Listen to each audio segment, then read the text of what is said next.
আসসালামু আলাইকুম রহমতুল্লাহি ওবরকাতুহ। সম্মানিত দর্শক, আমাদের রাজনীতির যে ভাগ্যাকাশ, সেখানে সিঁদুরে মেঘ ক্রমশ জমাট হচ্ছে। আমরা এখনো পর্যন্ত বলতে পারছি না যে আমাদের যে ভবিষ্যৎ, সে ভবিষ্যৎ আসলে আমাদের জন্য কতটা কল্যাণকর, দেশের জন্য কতটা কল্যাণকর, দেশের মানুষের জন্য কতটা কল্যাণকর। আমরা এই যে নির্বাচনের যে তোড়জোড় চলছে, হয়তো ২-৩ দিন পরে আবার নির্বাচন। তো সেই ২-৩ দিন পরে যে নির্বাচন হচ্ছে, সেই নির্বাচনের ফলাফল যাই হোক না কেন, সেই নির্বাচন পরবর্তী যে ঘটনাগুলো ঘটবে, সেগুলো নিয়ে আমরা চিন্তাভাবনা করতে পারছি না। কিংবা ধরুন, মানুষ যে আশঙ্কা করছে নির্বাচন শেষ মুহূর্তে এসে বাধাগ্রস্ত হতে পারে, ক্ষতিগ্রস্ত হতে পারে, সহিংসতা হতে পারে, বন্ধ হতে পারে, নানা রকম মানুষের প্রেডিকশন। তো সেই সকল প্রেডিকশনের প্রেক্ষিতে আমাদের ক্ষয়ক্ষতির পরিমাণ কী কী সর্বনাশ আমাদের জন্য অপেক্ষা করছে, এবং আমরা আসলে কী বিপদ এবং বিপত্তির মধ্যে এগোচ্ছি, এই ব্যাপারে আমাদের যারা ময়-মুরব্বী আছেন, দার্শনিক আছেন, কবি আছেন, সাহিত্যিক আছেন, সাংবাদিক আছেন, প্রায় সবাই মুখে কলুপ এঁটেছেন। ফলে কি হলো, আগামী যে ভবিষ্যৎ, সেই ভবিষ্যতের অশনি সংকেত নিয়ে আমাদের আমজনতা তারা রীতিমতো ঘুমিয়ে আছে।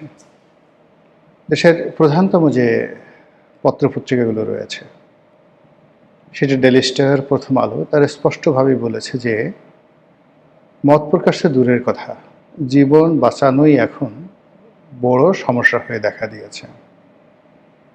সত্য কথা বলা, এটা যেভাবে ঝুঁকিপূর্ণ, সত্য বলে স্থির হয়ে দাঁড়িয়ে থাকা আরও ঝুঁকিপূর্ণ। আমাদের এই সমাজে আপনি ভালো আছেন তো আলহামদুলিল্লাহ, আল্লাহ ভালো রেখেছেন, কিন্তু কোনো কারণে যদি আপনি বিপদে পড়েন, বিপত্তিতে পড়েন, কোনো সমস্যা দেখা দেয় আপনার জীবনে, বিশ্বাস করেন তছনছ হয়ে যাবে। আপনি কাঁদতে পারবেন, গড়াগড়ি করতে পারবেন, চিৎকার দিতে পারবেন, কিন্তু কোনো মানুষ এসে আপনাকে সাহায্য করবে, সহযোগিতা করবে, আপনার দুঃখগুলো ঘুচিয়ে দেবে, এই অবস্থা এখন বাংলাদেশে নেই। কোর্ট বলেন, কাছারি বলেন, থানা বলেন, পুলিশ বলেন, সরকারি অফিস বলেন, আমাদের সমাজ এবং সংসার বলেন, সবাই শুধু চেয়ে চেয়ে দেখবেন। আপনি আপনার নিজের ঘরেও এখন যাকে বলা হয় নিরাপদ নন। অনেকগুলো বডিগার্ড রেখে আপনি ফুংফাং দেখাতে পারেন। বডিগার্ড কয়জন? 10 জন, 12 জন, কিন্তু যদি 100 জন লোক আসে, আপনার বডিগার্ড আপনাকে রেখে পালিয়ে যাবে। থানা পুলিশে ফোন করবেন, কেউ আসবে বলে আমার কাছে মনে হচ্ছে না। আর পাড়া প্রতিবেশী জানলা ফাঁক করে জানালা দিয়ে দৃশ্য দেখবে এবং ভিডিও করবে, আর বড়জোর পরবর্তীতে ফেসবুকে সেই ভিডিও ছড়িয়ে দেবে, তাও আবার নিজেদের পরিচয় গোপন করে। তারপর সেই ভিডিও দেখার পরে যদি জনগণের আবেগ দেখা দেয়, তাহলে এক ধরনের ফলাফল হবে, আর জনগণ যদি নিশ্চুপ থাকে তাহলে আরেক ধরনের ফলাফল দেখা দেবে। এই হলো বাংলাদেশের সার্বিক অবস্থা। তো এই অবস্থাতে যদি কারোর সঙ্গে বন্ধুত্ব হয়, সে বন্ধুত্ব কোনো কাজের বন্ধুত্ব নয়, কিন্তু কারোর সঙ্গে যদি আপনার শত্রুতা হয়, সেটি যদি একেবারে মহল্লার একজন পান বিড়ি বিক্রেতা, অথবা আপনার মহল্লায় যে ফেরি করে বেড়ায়, আপনার বাসার সামনে যে দারোয়ানটি রয়েছে, কিংবা আপনার প্রতিবেশী যে দারোয়ানটি রয়েছে, তার সঙ্গে যদি আপনার কোনো শত্রুতা হয়, সেই শত্রুতা সামাল দেওয়ার মতো শক্তি আমাদের দেশকাল, সমাজ এবং রাষ্ট্রের আদৌ আছে কি না, আপনারা একটু বুকে হাত দিয়ে চিন্তা করুন। তো এই যে পরিবেশ এবং পরিস্থিতি বর্ণনা করলাম, এটি রাতারাতি ভালো হওয়ার কথা নয়। গত 17 মাস ধরে ধীরে ধীরে ধীরে ধীরে এই পরিবেশ এবং পরিস্থিতি তৈরি হয়েছে। আর এই পরিবেশ এবং পরিস্থিতি সমাজ থেকে চলে যাওয়ার জন্যে কম করে হলেও 17 বছর লাগবে। যেভাবে অতীতের 17 বছরের যে পুঞ্জীভূত ক্ষোভ, ক্রোধ, লোভ, লালসা, কামনা, বাসনা, রাগ সব একত্র হয়ে এই গত 17 মাসে মানুষের হাত, পা, মন ও মস্তিষ্ককে যেভাবে উত্তেজিত করেছে তার প্রেক্ষিতে আজকের এই সমাজ আমরা এখানে নিয়ে এসেছি। এই সমাজ এবং এই রাষ্ট্রে দেখতে পাচ্ছেন যে একটা নির্বাচন হবে। আপনারা দেখতে পাচ্ছেন যে নির্বাচনে যারা প্রার্থী তারা মাঠে চষে বেড়াচ্ছে। আপনারা দেখতে পাচ্ছেন একটি দল বিজয়ী হবে, আপনারা শুনতে পাচ্ছেন আরেকটি দল ম্যাটিকুলাস ডিজাইন করে নির্বাচনের ফলাফল নিজেদের দিকে নিয়ে যাবে।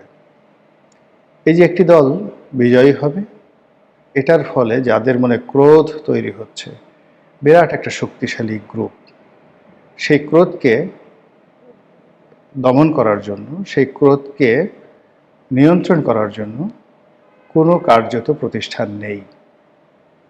এমনকি সেই দলটি, যে দলটি বিজয়ী হবে, সে যদি ক্ষমতায় আসে তাহলে সে আরও মাহরুম হয়ে যাবে, আরও অসহায় হয়ে পড়বে, আরও দুর্বল হয়ে পড়বে। আবার অন্যদিকে যারা ম্যাটিকুলাস ডিজাইন করবে বলে খবর বের হয়েছে, যাদের সম্পর্কে বলা হচ্ছে এরা গুপ্ত সংগঠন, এরা গুপ্ত কাজে ভীষণ রকম এক্সপার্ট, তাদের কর্মকাণ্ড নিষিদ্ধ করা, বন্ধ করা, নিয়ন্ত্রণ করা, তাদেরকে বুঝিয়ে সুঝিয়ে কাছে রাখা, পুরোটাই নিয়ন্ত্রণের বাইরে চলে গেছে। বাংলাদেশে এখন এমন কোনো মধ্যস্থতাকারী নেই যারা রাজনৈতিক দলগুলোকে এক টেবিলে বসাতে পারেন।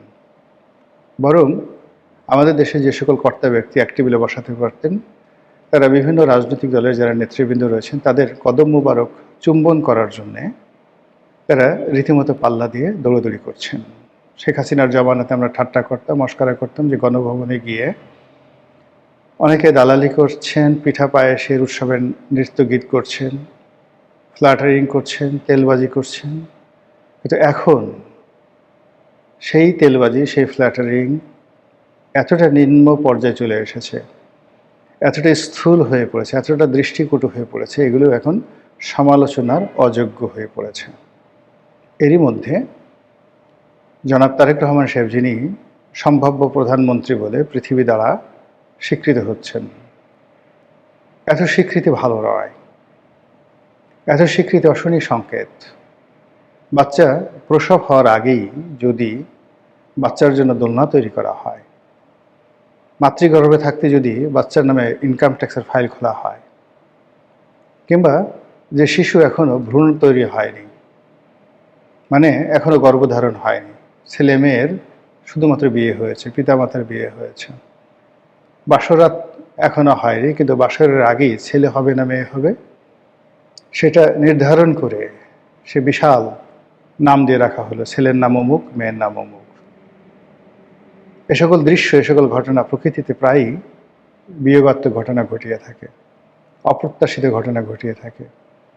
তো সেই অর্থে জনাব তারেক রহমান সাহেবকে নিয়ে এখন দেশে এবং দেশের বাইরে তাকে প্রধানমন্ত্রী বানিয়ে এক শ্রেণীর পত্রপত্রিকা, গণমাধ্যম, এক শ্রেণীর মানুষ যেভাবে লম্ফঝম্প করছেন, এটি জনাব তারেক রহমান সাহেব এবং তার পরিবারকে রীতিমতো বিপদ এবং বিপত্তির মধ্যে ফেলে দিয়েছে। বহু মানুষ যারা তাকে ভালোবাসতেন তারা এখন তাকে হিংসে করছেন। বহু মানুষ যারা মনে প্রাণে চাইতেন যে তিনি দেশে ফিরে আসুন, রাজনীতিতে বিজয় লাভ করুন এবং দেশের প্রধানমন্ত্রী হিসেবে দায়িত্ব পালন করুন, তারা এই যে ন্যাকামো, এই যে বাহাদুরি, এই যে বাড়াবাড়ি, আওয়ামী লীগের লোকজন নেই কিন্তু বিএনপির যারা লোকজন রয়েছেন তারা তাদের নেতাকে নিয়ে যে কর্মকাণ্ড করছেন, নেতার কোনো আমি আধিক্যতা দেখছি না। নেতা প্রাণান্তর চেষ্টা করছেন নিজেকে সংযত রাখার জন্য, কিন্তু তার দলের মধ্যে যারা লোকজন রয়েছেন তারা যে কর্মকাণ্ড করছেন তার সঙ্গে সঙ্গে বিদেশের বিভিন্ন শক্তি, পত্রপত্রিকা তাকে যেভাবে প্রধানমন্ত্রী বানিয়ে একেবারে বাঘের মুখে ঠেলে দিচ্ছেন, সেটা প্রতিহত করার মতো, সেটার বিরুদ্ধে একটি রক্ষাবহু তৈরি করা, এটি এখন বিএনপির পক্ষে সম্ভব হচ্ছে না। প্রায় প্রতিদিনই নিত্য নতুন সন্দেহ, অবিশ্বাস তৈরি হচ্ছে। অন্যদিকে জনাব তারেক রহমান সাহেব প্রধানমন্ত্রী হবেন আর তার প্রতিপক্ষ আঙ্গুল চুষবে, এটা হয় না। এখনো পর্যন্ত যদি কৌশলগত দিক বলেন, আজকের দিন পর্যন্ত পুরো কৌশলগত দিক জামাতের পক্ষে আছে, আর জনপ্রিয়তা, হাক ডাক, এগুলো সব বিএনপির পক্ষে আছে। আপনারা জানেন যে একেবারে শেষ পর্যায়ে, যুদ্ধের একেবারে শেষ পর্যায়ে কৌশলটা গুরুত্বপূর্ণ হয়ে ওঠে। মাত্র 10-12 জন সৈন্য কখনো কখনো 20-25 হাজার সৈন্যের মধ্যে যে যুদ্ধ চলছে সেই যুদ্ধের গতি পরিবর্তন করে দিতে পারে। উদাহরণ হিসেবে আপনাদেরকে আমি ওহুদের যুদ্ধের কথা বলি। ওহুদের যুদ্ধে মুসলমানদের সৈন্য সংখ্যা ছিল প্রায় 1000, আর আরবের সবচেয়ে শ্রেষ্ঠতম বীরদেরকে নিয়ে প্রায় 3000 সৈন্য নিয়ে তারা মদিনা আক্রমণ করেছিল। 1000 সৈন্য নিয়েও মুহাম্মদ রাসূলুল্লাহ সাল্লাল্লাহু আলাইহি ওয়াসাল্লাম প্রায় বিজয়ের দ্বার প্রান্তে ছিলেন 99.99%। যারা বিজয়ী সৈন্য তারা গনিমতের মালের জন্য ছোটাছুটি করছে। আল্লাহ রাসূল বলেছিলেন যে ওই যে পাহাড়ের দুটো গিরিপথ রয়েছে, একটা গিরিপথ রয়েছে দুটো পাহাড়ের মধ্যে, ওই জায়গাতে যারা তীরন্দাজ ছিলেন তাদেরকে বললেন যে এই জায়গা থেকে তোমরা নড়বে না, যত কিছু হোক না কেন, আমি যদি মরে যাই, যুদ্ধে জয় হোক পরাজয় হোক, তোমরা এই জায়গা থেকে নড়বে না। যখন যুদ্ধের বিজয়টা কনফার্ম হয়ে গেল, গনিমতের মালের জন্য সবাই দৌড়দৌড়ি শুরু করলো, ঠিক সেই সময়টিতে তীরন্দাজ যারা আছে তারা ওই এলাকাটা ছেড়ে দিলেন। ছেড়ে দিয়ে তারাও গনিমতের মালের জন্য দৌড় দিলেন, আর ওই সুযোগের জন্য অপেক্ষা করছিলেন তখনও মুসলমান হয়ননি হজরত খালিদ ইবনে ওয়ালিদ রাদিয়াল্লাহু তাআলা আনহু। তার সৈন্য সামন্ত সম্ভবত 10-12 জন। এই 10-12 জন সৈন্য পিছনের দিক থেকে এসে তারা যে আক্রমণ শুরু করলেন, পুরো ওহুদের যুদ্ধ মুসলমানদের জন্য একটা, যাকে বলা হয় সারা জীবনের কলঙ্ক হয়ে থাকলো। এবং এই ওহুদের যুদ্ধে স্বয়ং মুহাম্মদ রাসূলুল্লাহ সাল্লাল্লাহু আলাইহি ওয়াসাল্লাম যে ক্ষয়ক্ষতির শিকার হয়েছেন, তার পরিবার যে ক্ষয়ক্ষতির শিকার হয়েছেন, এবং মুসলমানরা এখানে প্রায় 70 জন মুসলমান এখানে শহীদ হয়েছেন। তো কাজেই একেবারে বিজয়ের দ্বার প্রান্তে আসার পরও সকল কিছু উল্টে যেতে পারে ক্ষুদ্র একটি ভুলের কারণে। কৌশলগত অবস্থান, এটা খুবই গুরুত্বপূর্ণ, যেটি এই মুহূর্তে বিএনপির মধ্যে নেই। যা বলছিলাম, জনাব তারেক রহমান সাহেব এই মুহূর্তে তার যারা প্রতিপক্ষ আছেন, যে প্রতিপক্ষ দীর্ঘ সময় তাদের বন্ধু ছিল, আমরা এখানে রাজাকার শব্দটি ব্যবহার করেছি। রাজাকার কারা আপনারা খুব ভালো করে জানেন, আলবদর কারা তারা জানেন। দীর্ঘদিন ধরে তারা বন্ধু ছিলেন, পরস্পরের গোপন কথা তারা জানেন, এবং একত্রে তারা অনেক ভালো কাজ করেছেন, সঙ্গে সঙ্গে তো মন্দ কাজ অবশ্যই করেছেন। সেই মানুষগুলো এখন তারেক রহমান সাহেবের প্রতিদ্বন্দ্বী এবং শত্রু। তারা যে কোনো কারণে তারেক রহমান সাহেবকে এখন দু চোখে দেখতে পাচ্ছেন না। তাদের মন এবং মানসিকতা এমন পর্যায়ে চলে গেছে যে তারা আওয়ামী লীগ এই মুহূর্তে তারেক রহমান সাহেবকে যতটা ঘৃণা করেন, এই তারেক রহমান সাহেবের এক সময়ের বন্ধু, জড়োয়া ভাই, মুক্তিযুদ্ধ বিরোধী শক্তি, স্বাধীনতা বিরোধী শক্তি এখন তারেক রহমান সাহেবের জমদূত রীতিমতো। তারা রেজিমেন্টেড ফোর্স। বাংলাদেশে যে জুলাই আগস্ট বিপ্লব হলো, সেই বিপ্লবের মাস্টার মাইন্ড তারা। গত 17 মাস ধরে তারাই এ রাষ্ট্র পরিচালনা করছে। ডক্টর মোহাম্মদ ইউনূস সরকার থেকে শুরু করে রাষ্ট্রের গুরুত্বপূর্ণ জায়গাগুলোতে তারা যেভাবে নিজেদের আধিপত্য বজায় রেখে চলেছে, কাজেই সেই আধিপত্যকে ব্যবহার করে তারা যে কোনো সময় যে কোনো ঘটনা ঘটাতে পারে, নির্বাচনের আগে অথবা নির্বাচনের পরে। কাজেই এখানে বিএনপির জন্য সবচেয়ে বেশি দরকার সেটা হলো রাজনীতির ভারসাম্যতা। এখন যে রাজনীতির ভারসাম্যহীনতা চলছে, সেই ভারসাম্যহীনতার মধ্যে চড়াই পাখি মুহূর্তের মধ্যে বাজ পাখির আকার ধারণ করেছে। একজন খরগোশ রীতিমতো রয়্যাল বেঙ্গল টাইগার হয়ে হুঙ্কার ছাড়ছে, এবং একেবারে হরিণের বাচ্চা হরিণ, সেও এই মুহূর্তে উটের মতো গলা উঁচিয়ে দাপট দেখাচ্ছে।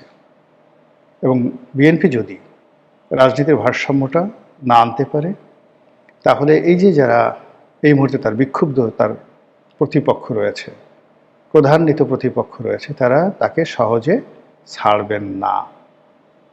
মহান আল্লাহ আমাদের সবাইকে হেদায়েত দান করুন এবং হেফাজত করুন। আসসালামু আলাইকুম ওয়া রাহমাতুল্লাহি ওয়া বারাকাতুহু।